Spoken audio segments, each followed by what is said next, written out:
bringing you the story of Queen Madalasa. I actually have never heard of her before this program, and I feel honored to know about her. I feel like she's an epitome of a great mother, and we ought to. She inspires us all. That's what I feel, and I feel honored to recite her story to you guys. So, when we look at mothers, we cannot just say that one can educate a child in a true sense that when you acquire degrees and stuff, right? It's not just about degrees. So true education is actually about giving good intellect to a child, and also embarking noble qualities such as being honest, truthful, dutiful, devoted, being disciplined. These are the good qualities a mother can give to a child. In modern times, mothers can educate a child in good studies, but how can she mold a child to face the modern world in terms of spirituality? Learned knowledge can only take you so far, right? But spiritual life is what gives us that anchorage, that contentment that we need in parallel with our material life. So this is the story of Queen Madalasa. She truly inspires us on these qualities we just mentioned. So this is a mother who lived in ancient India many years ago, and she imparted great spiritual knowledge to her kids. It is considered in the ancient text that she attained enlightenment due to the grace of Lord Dattatreya. He imparted her the knowledge and she got enlightened, meaning that she understood that this world was an illusion, and there was much more to life than just the material life. And so let us learn how she did that and how she brought that quality out for her children and gave us 4 beautiful kids to this world. So the story takes us back to many years ago. She was a queen who was married to the king Ritdwaja, and he was a ruler of India many years ago, and together they had 4 sons. Besides being a queen, she was very scholarly. I mean, she was very educated, smart, and she was also known for her beauty. She was a very beautiful lady, and she was very spiritually grounded because she had attained enlightenment, right?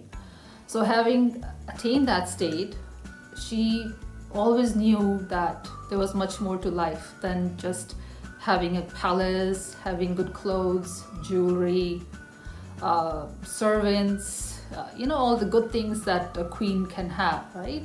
Servants like to take care of everything that she needs. But when she became a mom, she wanted to impart her spiritual knowledge to the children so they can be on the spiritual path and realize what is important. And I think that is very important for every mom to realize also, that there's much more to life than material life. And she recognized that as soon as she had her first child. So the first child she had, in ancient times, the queens would have maids who would take care of the child while they were not doing much. But this queen wanted to take care of the child by herself. So when the child cried, she would not give the child a toy or anything else. She would hold the baby, sing the baby a lullaby. And there was only one lullaby she sang to this child in his ear. She would say, Tatvamasi, Tatvamasi, thou art that, thou art that. That's what this phrase meant, meaning you are Brahman, me or God. So that's all she kept on reciting in the child's ear. So because of this teaching, the child grew up, and he actually realized the emptiness of the material world.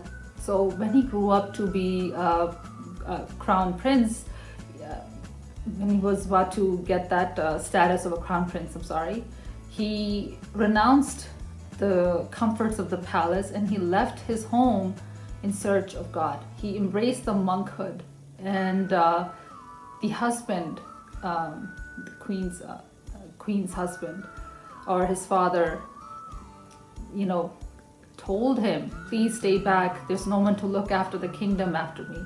But he didn't stay back because he found the emptiness in the palace. He was not looking for what the palace had to offer.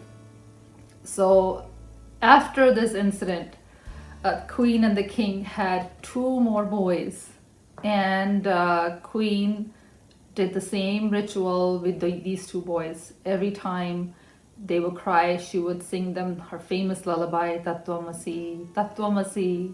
That's all she did. She nursed them, she played with them. When they cried, she would pick them up. She would spend all her time with them. She never left them alone in anyone else's care.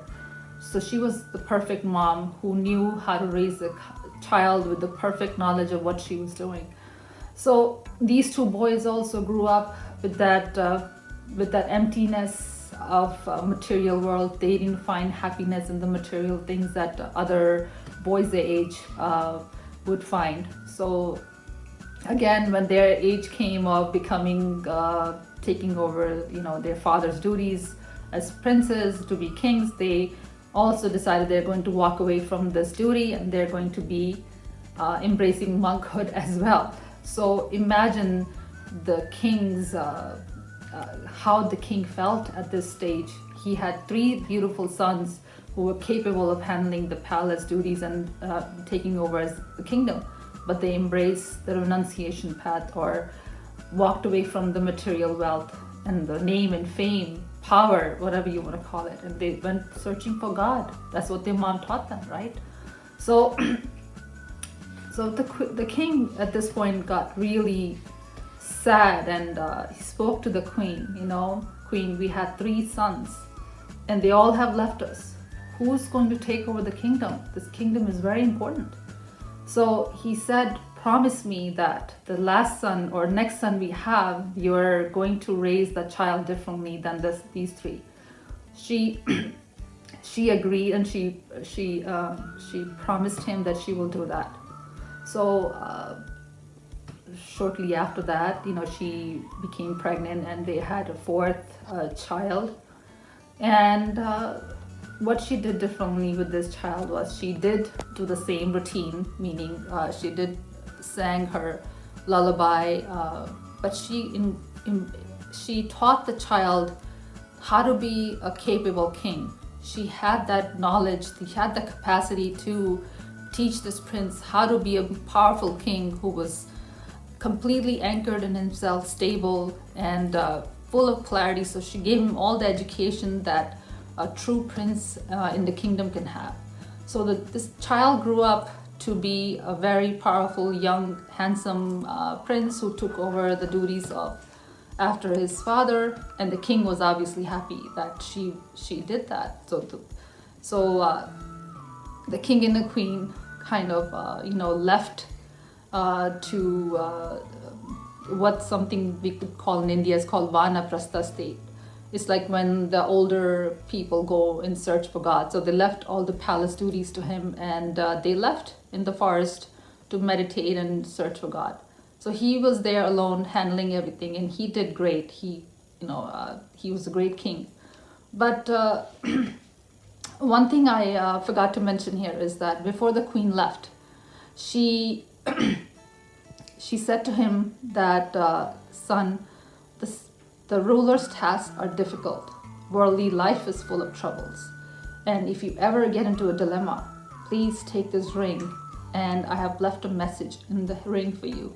And if you ever are in a dilemma or in a state that you're confused and don't know what to do, please look at this paper that I have left for you during those difficult times that you're not sure what path to take. And what she left in that paper for him was that God alone is true, all else is false. The soul can never be killed or is killed. Live alone or in the company of the holy people. So she left that message in the ring for him, and then at that time the prince was very young. He didn't really read the message. He had the ring with him.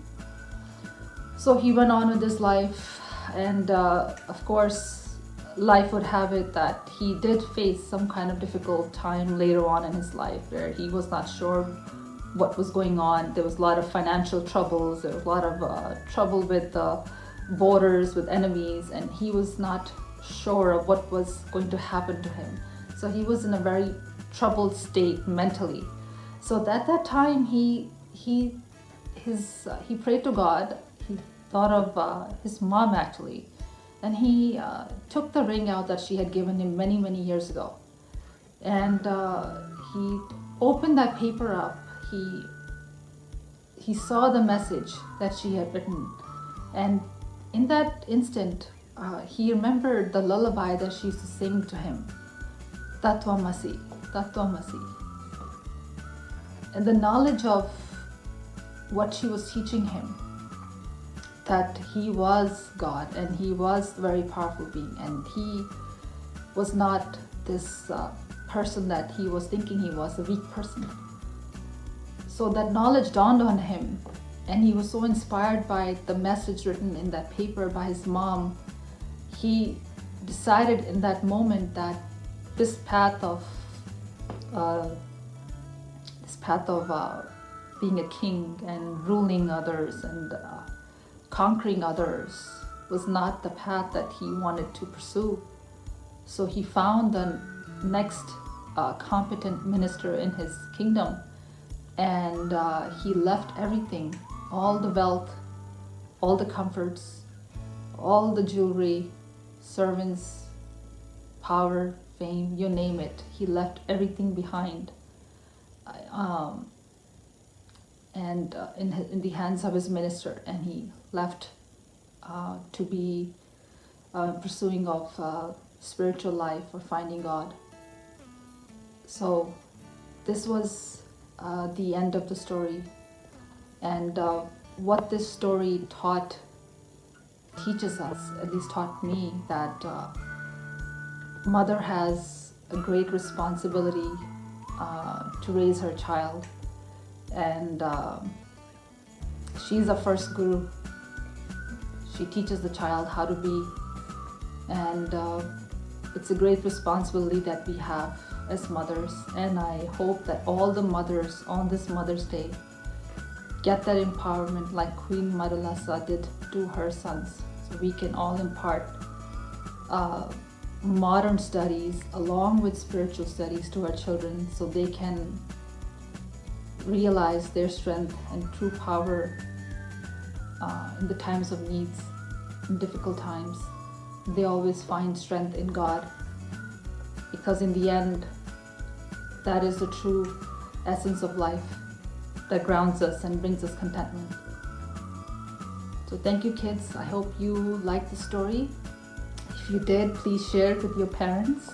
I think this story is meant for both children and parents together, because like I said, this was new to me, and I really appreciated learning more about ancient India's great mothers who walked the earth, and I'm proud to be